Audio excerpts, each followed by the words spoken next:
Imagine this. You're watching an Olympic boxing match. Final round, both fighters look even, the crowd is loud, you're holding your breath, and then the bell rings. Now comes the real question. When it's close, are judges scoring the punches or the story around the punches? Are they judging this match or the reputation of the country in the court? Past winners can absolutely win again for real reasons. They might have better coaching, better training systems, and more funding. But in a tight fight, do they also get the benefit of the doubt? That matters because medals don't just decide a match, they shape careers, funding, sponsorships, and national pride. And the Olympics includes tons of events where humans, not stopwatches, decide who wins. Small biases in close calls can snowball over multiple Olympic cycles. Hi, I'm Sumit Malik, a researcher at the University of Amsterdam, and welcome to the Devil Wears Data, where I break down interesting research in plain language. Here is the problem. A lot of research is written for other researchers, not for regular people. But if you're curious, you're in the right place. So, what does the evidence say? Researchers at the University of Maryland and Yale looked at Olympic results from 1896 to 2006. They included everything from objective events like sprinting and swimming to judged events like gymnastics, boxing decisions, and other referee heavy sports.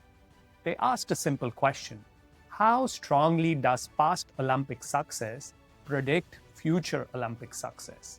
And does that relationship look different in judged sports versus objective sports?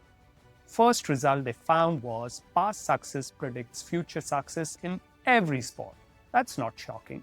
Countries that win often tend to have strong pipelines and resources. Think about it. Kenya produces incredible distance runners in part because training culture and geography support it.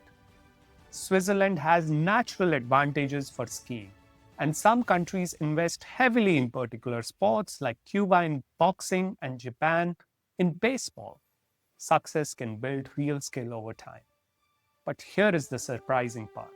The link between past success and future success is stronger in sports with judging or refereeing than in sports measured by time or distance. They also found something else. Host countries get a bigger boost in judged sports. I'll come back to that in a moment. So, what might be going on?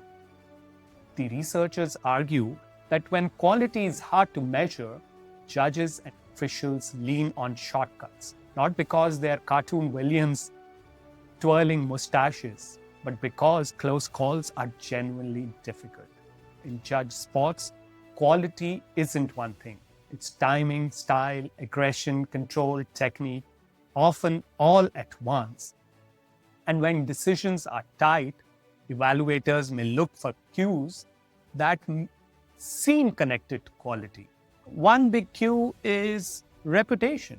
Reputation here doesn't mean famous athlete. It often means something simpler: a country's history of winning in that sport.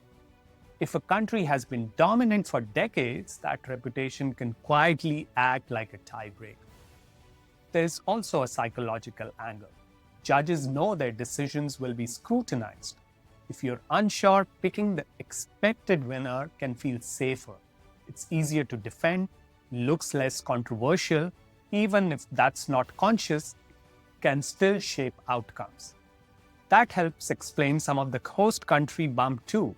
In sports decided by judgment calls, small favoritism can matter. If timing decides the winner, you can't really nudge the clock. But if points decide the winner, there's room for tiny shifts, especially in close contests. Now, the paper doesn't stop at broad Olympic patterns. It zooms in on boxing as a cleaner test. Boxing is useful because it has two kinds of endings: knockouts, which are basically objective, and then decision wins, where judges award points. If reputation matters most when judgment is involved, then you would expect the past winners win again effect to be stronger in matches decided by points than in matches decided by knockouts. And that's what they find. The advantage linked to past medal shows up much more when fights go to a decision. It's weaker when the fights end in knockouts. That's exactly the pattern you would expect if reputation is acting like a quiet nudge in close calls, like a shadow scorecard. So, what do we do with this research? A few takeaways are that first, we treat close call judged outcomes with healthy skepticism, not cynicism, just realism. A judged result is not always pure talent revealed, especially when margins are thin.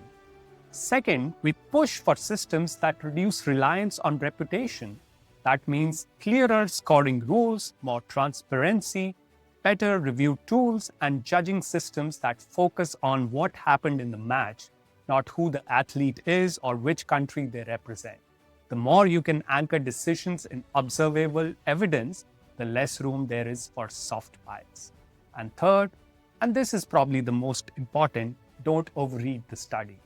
The authors note a real limitation. Over the long run, repeated success can also reflect genuine investment, durable training systems, and real differences in skill. This paper doesn't prove that every repeat winner was helped by bias, but the consistent pattern points to something specific.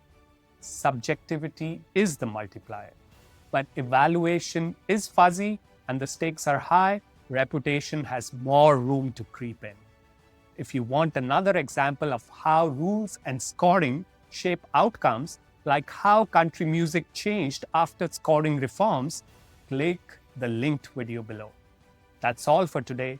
Thanks for watching and giving me your attention.